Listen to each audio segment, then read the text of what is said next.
Hey everyone, it is late at night and I am Norman. Welcome to the 21st night of my 30 watches in 30 days challenge. Tonight we're going to be looking at a watch that I actually inherited. So this is sort of a family heirloom of sorts. And it's also the smallest watch of all my watches in my collection. So let's take a look at it.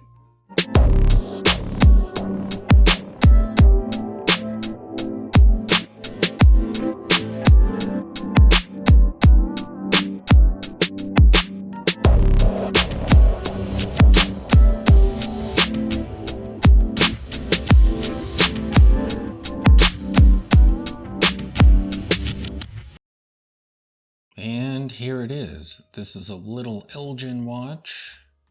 I've tried to look up this model but haven't found it yet online. It has a crazy bubble crystal on there. And when I inherited this watch, this crystal was pretty well roughed up with some deep scratches in there. I've been working on it, trying to get those out. There's still some spots here and there, which is interesting. They don't want to go away. I'll continue to work on that, see if I can't get it looking kind of like new. I had to order a strap for it. It originally came to me on a bracelet, and it really looked like a women's watch with that on it, because this thing is absolutely tiny. But on the strap, it looks great. The lugs are tiny, and they are drilled. I think this case is solid gold, but I'm not sure. The seconds hand on this is super long and reaches all the way out to the edge of the dial, where we have a minutes track there. And this watch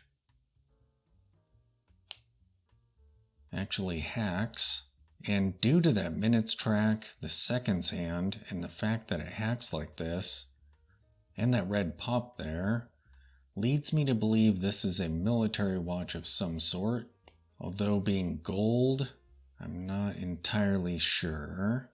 I did see a listing for something similar, and it was listed as being a doctor's watch. So that would make sense. Maybe a field doctor or something.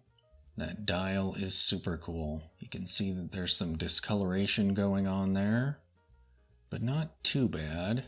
I like the minimalist hands on this, and the very utilitarian indices on there. It's definitely like a dressy field watch of sorts.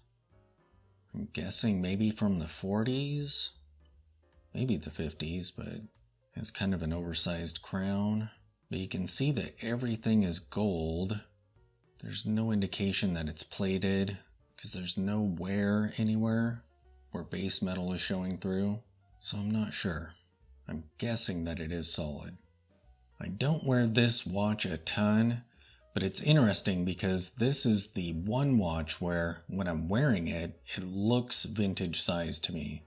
I mentioned that in the review of it. A lot of times watches will look nice and small and vintage when they're on other people's wrists, but when they're on my own, they look kind of normal size. This one looks small and vintage when I look down at it. That crystal is so crazy. I wonder how thick that is. There's no indication of its thickness that you can see. Super cool. Alright, so let me take off the vintage Citizen watch. This thing is super fun. And we'll see what the Elgin is like when you're wearing it. And here is the Elgin watch on my 7-inch wrist.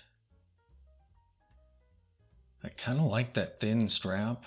It's pretty cool. I have a few watches where the straps are really thin and they just look kind of cool.